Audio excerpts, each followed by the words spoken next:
Stitch size adjustment on the auto knitter takes place with a little dial that goes up and down a threaded shaft. On mine at least, all the way down should be the largest stitch and all the way up should be the smallest stitch, but lately it's been unreliably changing stitch size. I can see this part is moving, attempting to adjust the needle path, but it's not staying where I put it. All right, I'm thinking that probably the spring here has lost some of its tension. And I was gesturing and moving, so I moved the camera. But that spring right there has probably lost some of its tension.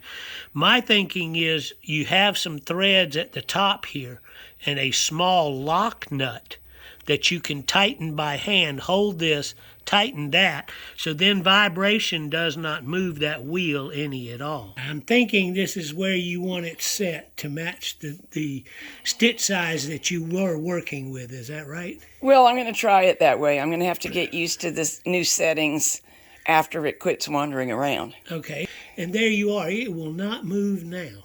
So now show me how I and anybody else who needs to would adjust their stitch size. All right, you're going to loosen this and go up, or just go down from under it and then make it match. Yeah. Right. Hold your wheel and you can snug it by hand. That's all it takes. And now it'll quit wandering along and taking notions. That's right. It won't go to the store by itself anymore. All right, we're going to go as if we wanted a big, huge stitch. And Catherine was trying to do examples of this. And this is the nut we started with. And look, it screws down on there just as pretty as you please, and then it stops. And it really will not go farther. It will not go any farther. This happens a lot because in the automotive field, you've got metric hardware on one side of a unit and standard American on the other side of the same thing, like the power steering pump. All right, this is metric, and it appears to work, but it'll only go so far and then stop.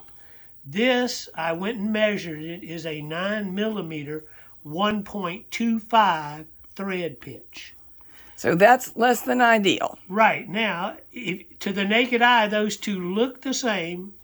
However, this is a 5/16 standard American size with an 18 thread per inch pitch. And it'll go up and down with the dial as far as you want it to go. So I have both kinds of hardware because of machines made in Europe and machines made in the United States. I think Catherine said this one was actually made in Canada. Mm-hmm.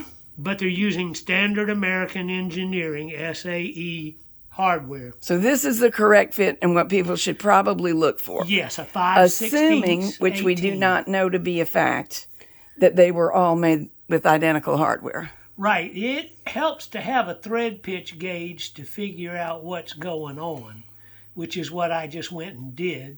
And I'm trying to get this back about where you had it and see it'll snug up here or it'll snug up all the way down. Yep, this is going to be better. Thank you.